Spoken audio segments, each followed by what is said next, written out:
Hello people! Kahapon may bisita. Nag-iisang bisita lang naman plus 6 sila dito, so 7 person ang papakainin. At ang mga request ay 8 dishes ang lulutuin natin. So gabi pa lang, minarinate ko na itong lamb leg. Meron akong nakamarinate na nakastock sa freezer pero ayaw nilang gamitin yun dahil sobrang laki. Nugasan ko lang mabuti yan, then minarinate ko yan ng garlic at rosemary. Nakaluto na rin ako dyan ng waragainap appetizer nung nakarang araw kasi kailangan yun i-serve ng malamig. Then ito na yung serye natin kahapon. Sa umaga gumawa tayo ng baon serye, nagkape, nag-almusal, and then naglinis ng bahay, and then bumaba sa kusina at nag-umpisa na nga ako. Mga bandang 11 na yan ng tanghali. Lahat ay nakaplano na yan, gabi pa lang kung ano yung una kong gagawin yung dyan. Yung kubos na yon ay piprituhin natin yan dahil kailangan natin yan sa isang dish na lulutuin. Nagbalat na rin ako dyan ng eggplant at hiniwa ko lang yan ng katamtamang nipis, and then nagpainit na tayo ng mantika, 2 kawali yan para sa fried bread at para sa eggplant naman yung isa. Yung mantika na ginagamit ko yan dyan sa fried bread, pwede pa yan magamit sa sambusa later. Pero itong sa eggplant naman, pwede na yan itapon. Kasi diba yung eggplant, pag nagprito tayo,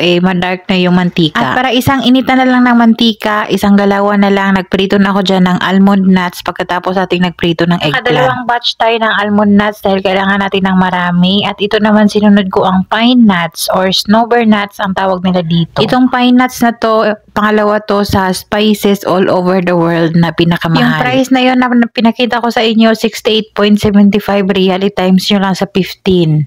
1/4 lang yan. Ang lahat ng yan ay gagamitin natin later. Set aside muna natin. Dinag-boil na tayo ng itlog para sa sambusa and ground beef. Sa ground beef naman, naglagay tayo ng asin, paminta at mixed spices, and then lutuin lang yan until maiga-iga ng konti. Naglagay tayo ng konting chives, naglagay tayo ng konting dill, and then yung boiled egg, chinap ko lang yan ng maliliit. After na mix ng maigi yan, diretso na tayo balot. Wait, singit muna natin yung 1, 2, 3 smile. Ang mga dishes na binaluto nila ay sambusa beef, sambusa cheese, green apple salad, lamb leg with orange sauce, chicken vegetable kabsa, fatta eggplant, at yung waragainap appetizer. 8 dapat yan na dishes yung gusto nila.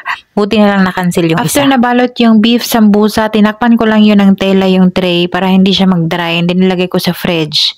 Ito naman ang cheese sambusa. Gamit ko naman ay feta cheese dyan, then naglagay ako ng chopped dill, and then ito yung dough. Ang tawag dyan ay solo sambusa, ang tawag nila dyan. It's like empanada dough. Pwede naman tayong gumawa niyan, kaso lang wala tayong oras, kaya bilhin na lang. Ginamitan ko yan ng empanada molder. Pwede naman wala, tinidor lang yung panglak. Then yung extra dough ay ginupit ko para clean tingnan. Tinakpan ng tela at nilagay sa fridge dahil iprito yan mamaya. Next, dito na tayo sa waragainap appetizer. Niluto ko lang yan nung nakarang araw, and then nilagyan ko lang yan ng pomegranate at lemon. Palamuti sa mata ba? Dito na naman tayo sa lamb leg with orange sauce. Nakamarinate na yan, gabi pa lang, ng rosemary at garlic. Naglagay tayo ng potato and mushroom. Then 3 cups ng fresh orange juice at 3 cups ng water. Yung isang cup ay dinilute ko yung 1 tablespoon ng cornstarch, at yung isa naman hot water yung ginamit ko dyan para matunaw yung 1 magic cubes. At naglagay tayo ng asin, paminta. Lutuin natin yan sa oven ng 3 to 4 hours. By the way, dinner pala to kagabi. So nagtanong ako kung anong oras exactly yung dinner para malaman ko kung anong oras ako mag-fry ng sambusa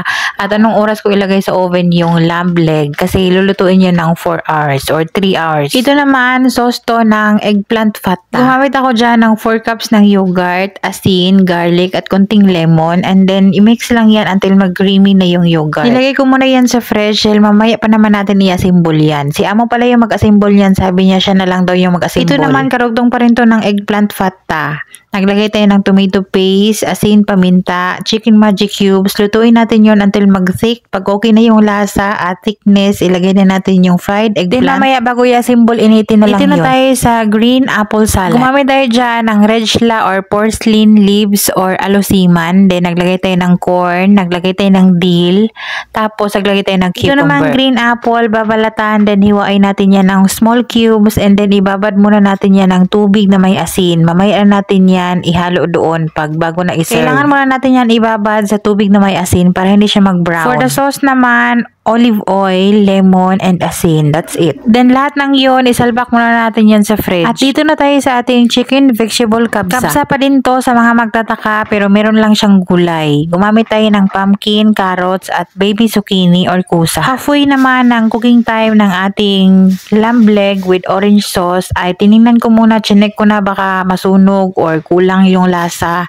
Chinek ko na din yung lambot ng karne. Okay naman siya pero kulang pa din talaga dahil nangalahati pa lang tayo sa oras. Kailangan din talaga i-check yan lalo na pagka hindi na sealed ng mabuti ng foil kasi nga pag masingaw ay maubos yung sabaw. Then nagbabad na tayo dyan ng basmati rice dahil ibabad natin yan sa tubig ng mga 1 hour or 30 minutes. 5:30 na yan ng hapon kaya nagsimula na ako sa kabsa. Inapat, naglagay tayo ng oil, naglagay tayo ng cinnamon stick, dried lemon, yung bilog dyan na nakita nyo na dark, bay leaves, naglagay tayo ng cardamom at cloves, naglagay tayo ng garlic, ginger paste, and onion.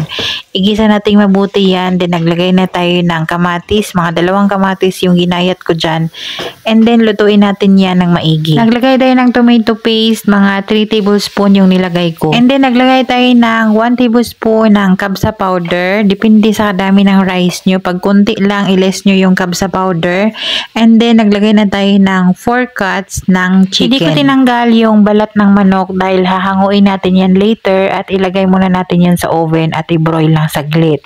Merong way kasi ng kabsa na tanggalin yung chicken skin and then ihalo na siya lahat dyan sa rice. Then yung water enough para maluto yung ating basmati rice. Then nag-add lang ako ng 2 cups para maluto yung ating chicken and gulay. And then naglagay tayo ng asin, paminta at isang broth cubes. Iluto natin yung manok ng 30 minutes and then after 30 minutes hinango ko na nga at nilagay ko sa baking pan. Sinunod ko namang nilagay yung pumpkin at carrots. Iluluto natin yan ng mga 10 minutes. Yung zucchini naman mga 5 minutes bago natin ilagay yung ating rice. Yung chicken naman ibabroil natin yan later 20 minutes bago i-serve. Sa isang mangkok naglagay ako ng tomato paste, kunting asin, paminta, naglagay tayo ng water from the boiled chicken kanina na may mga pangpalasa na yun for kabsa. Then naglagay tayo ng olive oil ng konti. Pre-nash ko yan sa chicken. Tinakpan ko muna ng foil para hindi siya mag-dry. Mamaya pa kasi yan ilagay sa oven. At chinek ko ulit yung ating lamb leg in orange sauce. Chinek ko na at sobrang lambot niya na. Tama na yung kanyang thickness ng sauce. Tinakpan ko yan uli and then pinahinaan ko lang mahinang-mahina yung apoy ng ating oven. Balik naman tayo sa ating chicken vegetable kabsa. Nilagay ko na yung zucchini or kusa and then after 5 minutes nilagay ko na yung basmati rice na binabad natin ng 1 hour. Sa mga magtanong bakit ibabad, maganda ang texture ng basmati rice pagka ibabad natin ng mga 1 hour. Hindi siya madaling maputol at malambot na yung kanin. Hindi siya matigas. Bago may yung tubig, syempre tinikman natin and then nag-add tayo ng butter. Optional naman yan, parang then ikaw. Huwag nating halo-haluin para hindi maputol-putol yung ating basmati rice. And then ito na yung ating eggplant fata na sauce na may eggplant. Ready na yan, naka ano na yan siya dyan, naka-line up. Si Amo na yung mag-assemble yan mamaya. Bali yung fried bread una sa Pyrex, tapos yung eggplant, and then yung white sauce, and then yung ground beef, and then yung mga nuts, pine nuts and almond nuts. That's it. Ready na yan, pati yung kanyang sandok dyan. And ito pa yung gimat. Ito ay in-order lang, hindi po ako yung gumawa niyan. In-order lang nila tapos tumating dito dahil sobrang lamig, malamig na siya. Na para magprito tayo ng sambusa. Inuna ko itong solo sambusa dahil medyo matagal itong lutuin kaysa doon sa triangle na meat sambusa. Habang naghihintay ako sa bisita na dumating, nagpainit ako ng mantika para pagdating, diretso na ako prito agad. Maganda kasi talaga i-serve yung sambusa na mainit pa. And then sabi ni Amo, pagdating ng bisita, mga 15 minutes pa or 20 bago sila kakain kasi magkapi-kapi pa, magbiso-bisuhan pa, gano'n. After ng cheese sambusa, ay sinunod ko na itong beef. And then ready to serve na yung ating cheese sambusa, pati yung ating beef, and then yung ating lamb leg ay nakabroil na yan. Ibabroil ko na yan ng konting-konti lang yung pagka-broil. Pati yung ating chicken dyan para sa kabsa, nakabroil na rin yan. Pero naka-on pa rin yung oven, kaya nilagyan ko yan siya ng foil para hindi siya mag-dry. Sakto naman nakaluto na ako ng sambusa. Sabi ni Amo, serve the food. Ready to serve na yung ating cheese sambusa and meat sambusa. Ready na rin yung ating eggplant fata para layered ni Amo. Yung ating waragaina, ready to serve na din yan. Si Bel na ang bahala dyan. Doon sa labas yung kain dahil doon nila tinanggap yung bisita sa Kema. Yung isang room, labas ng bahay. And then yung ating salad, handa na din yan para ilagay or i-mix yung ating apple and yung sauce. Grabe, dire-diretso talaga yung tayuan. Parang Ramadan feels na talaga tayo kahapon. Then oras na para i-mix ko na nga yung salad. Nilagay ko na yung ating green apple at yung sauce. I-mix lang yan mabuti and then nilagay ko na yan sa serving dish. Then naglagay tayo dyan ng almond nuts at snowbird nuts, yung pinirito natin kanina. Snowbird or pine nuts, isa lang yan. Daan na tayo sa salad. Dito naman tayo sa ating lamb leg. Pagka-serve naman talaga dapat ng lamb leg na to ay idiretso na dapat yung kung ano yung nilutuan natin para mas maganda siya. Maarte yung ating amo dahil maarte nga daw dahil yung bisita ay babae. Kaya gusto niya yung arti-artihan ba. Kaya yung sauce ay siniparate. Parang kakainin to like steak. So nilagay ko doon sa parang oval na lagayan na plato. And then pinakahuli kong sinerve is itong kabsa. Maganda talaga yung kabsa pagka sobrang init pa talaga isi-serve. Kaya 1 hour bago ang cooking or eating time, saka ko nilagay yung rice. And then yung ating nilagay sa top is yung chicken na naka-broil. And then naglagay tayo ng almond nuts. Ito yung gustong toppings ng mga amo dito sa bahay, almond nuts. Tadan! Ang ending, kami ang kakain. Talaga sa pamainit. This is the pot. Ay, ito pala yung pata. Nakalimutan ko. Hindi ko nakuhaan kanina kasi si madam yung nag-ano nito. Nag-assemble.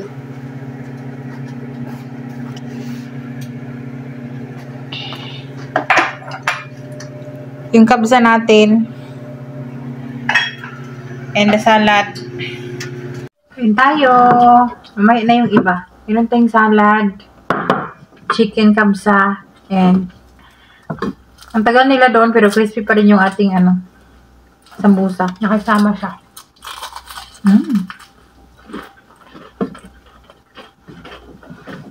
Yung delivery sa atin ay laban.